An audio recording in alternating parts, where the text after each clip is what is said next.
Priscilla Rand has recently been elected as the vice chair of the Colorado Republican Party. She is also a proud first African Korean American elected to this statewide executive board.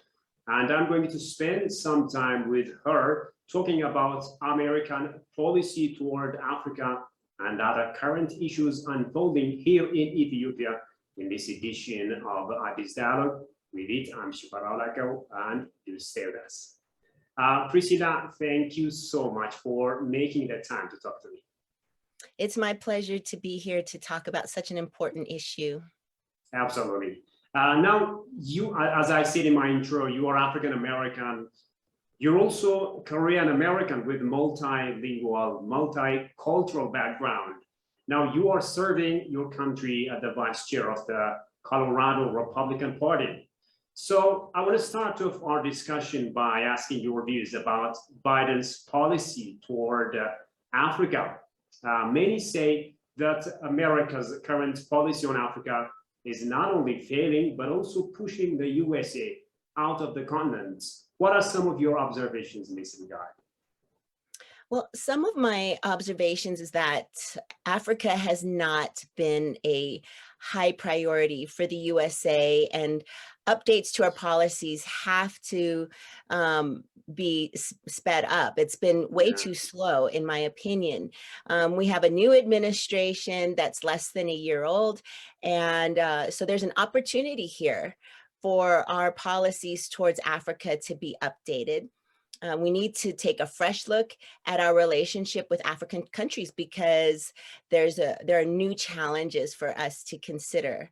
But the solution can't be for the US to dictate to Africa what your priorities should be. Most Africans reject infringement on their basic human rights, and they are concerned that America's approach to Africa is over-militarized. So Africans are capable of deciding what their priorities should be, and America must listen. And we can start by engaging more with Africa as a participant on the global stage, instead of viewing Africa like a charity or with a deficit mindset. Ethiopians have recently rocked the whole world with their hashtag no more, urging the USA and some others following its lead to stop meddling in the internal affairs of the country. The movements have obviously helped echo Ethiopia's multi-layered burdens being imposed by some in the West, right? Yeah, the objectives like democracy, independence, self-determination, peace and security, trade and investment, and overall development in Africa are critical. In order to pursue these objectives, there has to be a focus with effective solutions. This is not an easy problem to solve in regards to regime changes, but what needs to be respected and protected is your democratic election process. All right. So now the other issue is global media platforms like Twitter, however, trying to silence the voices of Ethiopians, moving as far as blocking personal accounts. I'm sure you are familiar with such information. This is partly because of the infiltration of the TPLF in these platforms, many say. What is your take on that? You know, it's always very difficult to speculate as to why someone's accounts are blocked because they have so much power. The social media platforms have power. I know this is a big issue in the US, as many people feel like their voices have been canceled simply because they have a viewpoint that is not a popular opinion. There are lawsuits against Twitter and other social media platforms in the United States for silencing free speech. In fairness, if you want to get your message out to the masses, everyone needs to be sure that they're not violating any policies with their posts. The conflict in Ethiopia is very serious, and people need to make sure that they are not guilty of crossing a line with what what they're saying as they're simply telling the truth. So when social media platforms started deleting accounts, more conservative alternative platforms were created. There are other options out there to get information out, but one thing is for sure, you cannot block this movement that the Ethiopian people are engaged in. Yeah, indeed. Priscilla, other African nations are also joining Ethiopian calls for justice, reiterating that Ethiopian battles are African battles. They're also saying this is a battle of growing trends of neo-colonialism, which the continent is sick and tired of. Do you personally agree to this move? I can definitely sympathize with what I'm hearing from my friends in the Ethiopian community and what I'm hearing on social media from Ethiopians. I support Africans uniting and your desire for peace. Other than the days immediately after 9/11 here in America, I've never seen a country become more united and come together so quickly and so strong and so determined as I've seen the Ethiopian people. And your community has been amazing to come together with the hashtag no more. Um, it's your God-given right to be left alone so that you can build your own country. Now, a small handful of State Department cliques are being accused of undermining the democratically elected government in Ethiopia, clearly supporting the TPLF, which is creating havoc and terrorism among millions. I'm sure you're following new developments unfolding in Ethiopia. What are some of your observations in this regard? Well, this is definitely some information that I have heard. I can appreciate that Ethiopians are very uneasy about what is happening. I would Yeah. encourage Americans to contact their legislators and demand integrity and transparency from the State Department. I would also encourage Ethiopians to voice their grievance with the American embassy and lodge a complaint against any bad policies, but this is definitely an issue that should be investigated. Okay, now also as an American and also as an African, and also, of course, as a Republican, do you personally believe that there are some State Department cliques that need to be held accountable for humanitarian crisis created in Ethiopia by funding and supporting a terrorist organization? It's very challenging for me, being an American citizen, to verify what the involvement of the State Department has been with Ethiopia. I'm learning so much every day as I continue to have these conversations. I've heard rumors of relationships, but here's what I would say. There's such a thing as cause and effect. There are people who are accountable for the conflict and the crisis.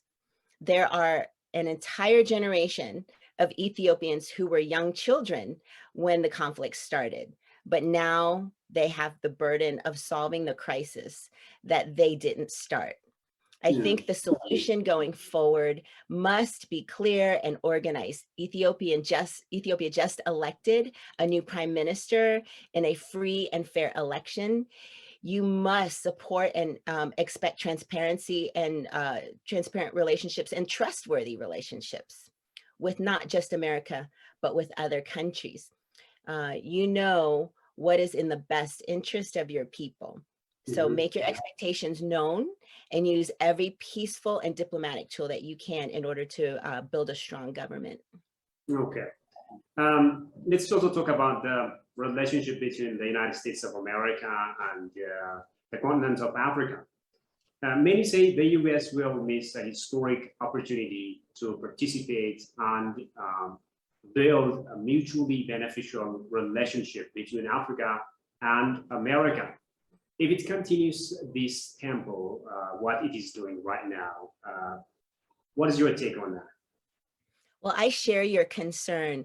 We're living in a generation where people all over the world are connected so quickly and so easily. Mm. You and I can have this conversation in real time, even though you're on the other side of the world. This means that we can connect, and the manifestation of humanitarianism is incredibly meaningful. So uniting with Ethiopians on your quest for peace, freedom, and self-determination should Yeah. be easy for Mm. Americans. I would encourage Americans to reach out to their local Ethiopian American community and meet with them just to listen and learn. This would be the very first step that I would recommend. Yeah. Also, just recently, the Biden administration lost diplomacy in Afghanistan. That costs the U.S. more than $1 billion of taxpayers' money and the lives of many Americans, of course. Why is the government not learning from its mistakes? Any concerns about America's involvement in other countries, especially in Africa, are warranted because the debacle that happened in Afghanistan. The way our government works is that the president is the commander in chief, and Mm. he is over the State Department and head of the military. So many people have been critical of how the Biden administration handled Afghanistan. One notable critic is Bob Gates, who is a former Secretary of Defense, and he said, I think Biden has been wrong on nearly every major foreign policy and national security issue over the past 4 decades. So we can't put all the blame on Biden because he was elected by the American citizens who knew his track record, but voted for him anyway. So the only way to change course is for the American people to express their disapproval to the legislatures and then vote for a different leadership in the next election. Yeah. Okay. Let me come to you. And you are, as I said earlier, you're African, you're American, you're also Korean. So there are diverse issues of minorities faced in the United States of America. What will your role be in the future as a Republican and also as an African to stand by minorities there, of course, which includes Ethiopians? Well, the first thing we all need to acknowledge is that minorities in America are not a monolith. We have had problems in America with our approach to people of different ethnicities, to the point that the far left has hyper focused on skin color and the social construct of race more than the individual and the person's content of character. Mm. A loud minority has taken over with the political correctness and efforts that have basically resegregated institutions and created more hate and more racism. I feel like we've gone back in time, and rather than actually progress with our humanity, Mm. we have created an America that has what we call the oppression Olympics, and Mhm. people have manipulated race like it's a tool or a weapon. Okay, but with that being said, we do have groups who share cultural traditions. I consider myself to be a Frederick Douglass Republican. So Frederick Douglass was born a slave. He freed himself, taught himself to read, and then Yeah. became the author of 4 autobiographies and the advisor to 5 Republican US presidents. And he valued the Constitution and he valued life. And he talked about the right to bear arms and women's rights and educational choice and the ability to build prosperity. As an African American, I stand on these principles. So my role every day is to protect and pursue our God-given right to freedom and self-determination.